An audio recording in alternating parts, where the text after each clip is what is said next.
What up, YouTube? You already know Big Lou tapping back in. Well, what it do with Big Lou NFZR2, baby. It's fucking freezing tonight. Gotta bring her out for a walk and use the bathroom, so I'm gonna make this little video real quick. Later today is UFC 284. It's gonna be, they got a pretty stacked card. Excuse me. The only fight that I actually know the names is the main event. All right. Which is all right. The two champs, the featherweight champ Alexander Volkanovski and the welterweight champ Islam Makhachev, right? So they're fighting for both belts. Both belts are up for grab for double champion. I'll go over the card right now and tell you guys who's on the card. I think there's like 5 or 6 cards stacked on there. Let me see.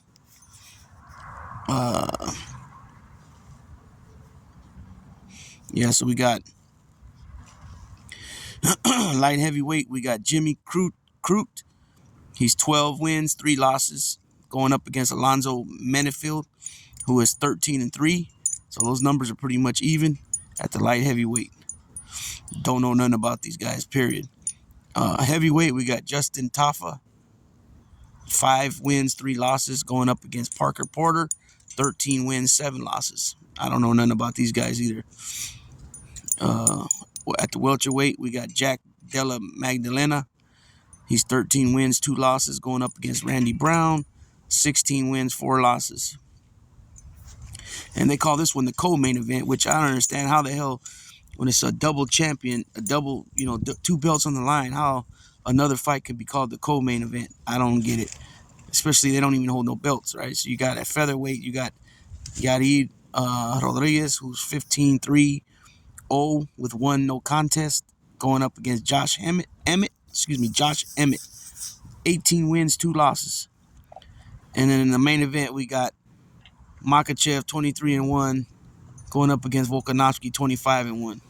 All right, so that's the main event. So what I was going to say about that was stop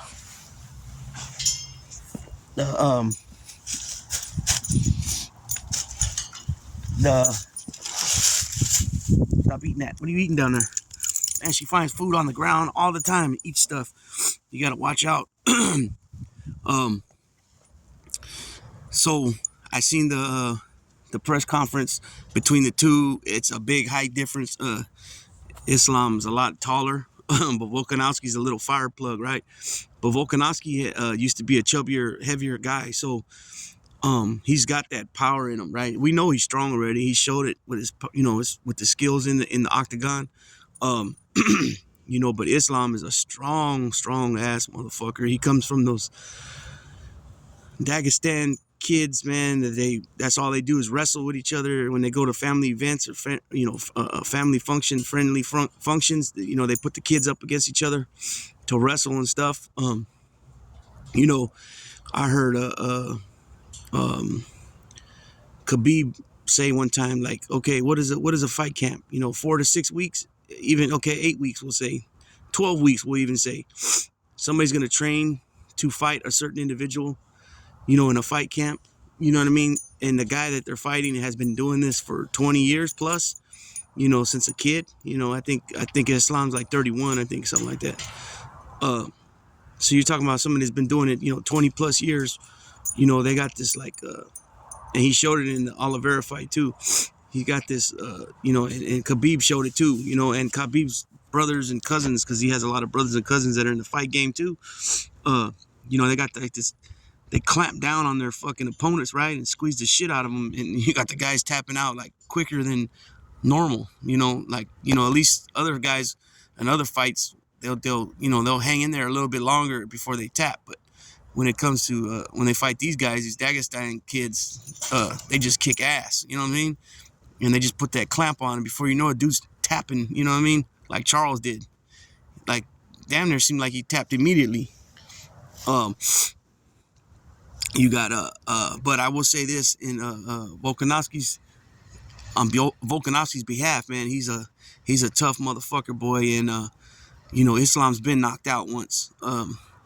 You know, so if Volkanovski catches him, you know what I mean? If they can keep it on the feet, if he can stay on the feet, he's got a hell of a chance to win. You know, I mean, we seen what Ortega did to him. You know what I mean? And he was able to get out of that and stay from tapping. You know what I mean? But again, like I said, I think Islam's a different beast than Brian Ortega. You know what I'm saying? Just straight up, we know that these guys are clamp artists. You know what I mean? Like a vice grip. You know what I mean? They tighten down on their opponents and just squeeze the shit out of them like a fucking python. You know what I mean? An anaconda squeezing their fucking prey, and every time they feel that prey breathe, they just squeeze more until they fucking finally die. You know, obviously it's not the same, but using that analogy, you know what I'm saying? I think it's a perfect analogy. It's either the vice grip or the python analogy when it comes to these Dagestan kids, right? They're no fucking joke.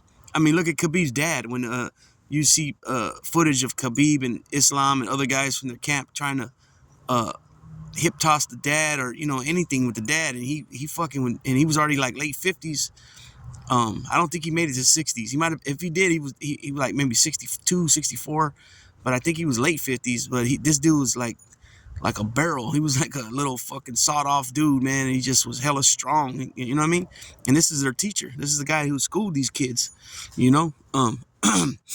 So I'm looking forward to catching the fight tomorrow.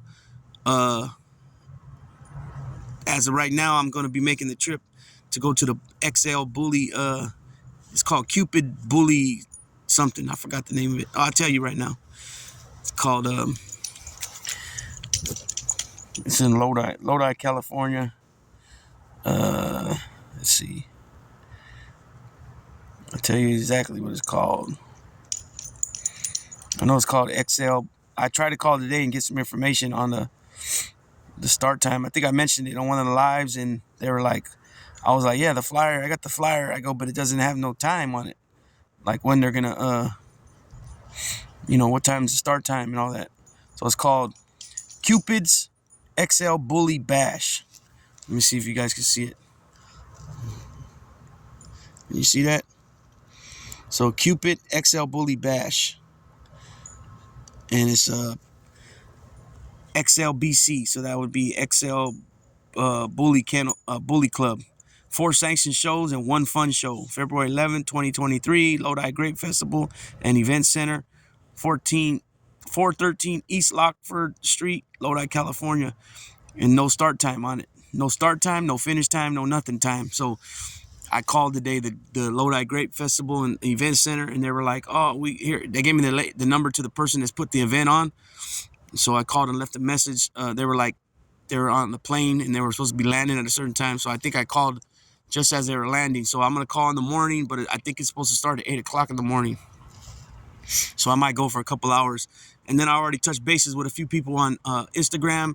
They were talking about, so-and-so, like their dogs or certain dogs they have that are well-known will be out there tomorrow. Come see them. So I was like, where are you going to be? Are you going to be at Lodi or are you going to be at the Antioch show? And they were like, 2 of them said the Lodi show. So that's where I'm going. And I straight up told them, hey, I'm hoping to get a little footage of your dogs to put on, social media.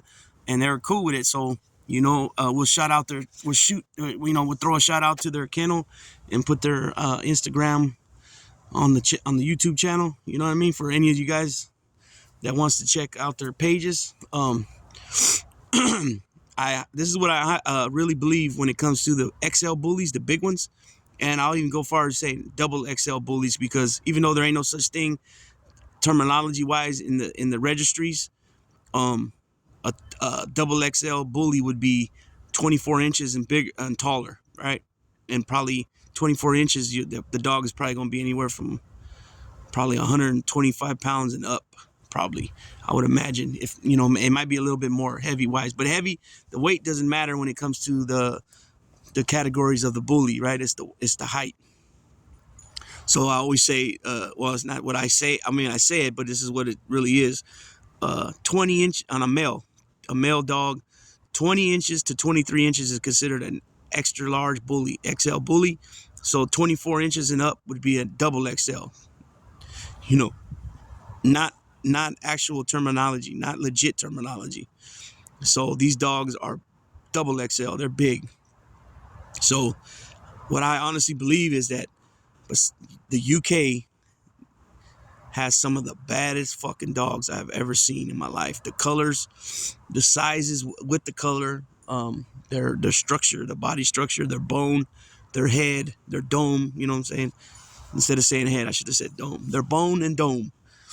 And then besides that, it's California. I mean, don't get me wrong. There's some dogs, you know, in Kentucky and North Carolina. They're nice ones. But I'm just saying, overall of things, California is known for being big. And I think Texas is close there too. But those are the best ones that I've seen thus far. Is the UK. Now, I've been saying the UK is broad because you got, you know, Wales, you got England, you got part of Ireland, right? And compared to a state, you know, California, even though California is the biggest state in the United States, population wise, you know, I'm pretty sure the UK is bigger population wise. So with that being said, I'm gonna go ahead and tap on out. She's over there eating I don't know, something again. She's always eating something. And I let her run loose a lot instead of being on the leash, but lately I've been keeping her on the leash because I'm gonna you know, I want her to stay by me, even though she does anyways. Because of the kids, you know, my daughter walks her too, so I want her to get used to being you know, not pulling and stuff like that, which she doesn't. But sometimes she'll pull a little bit when we get close to the house. She knows that we're going to go in and it's cold, you know, warm, and she's already used to that now, so she likes that. So she'll start to pull a little more sometimes, and I have to pull her back. Hey, and somebody asked me today if I used a choke collar, which I don't really want to do that, but I guess at some point here, in order to get her to walk how I really want her to walk, you know, I guess I'm gonna have to use it. You know what I mean?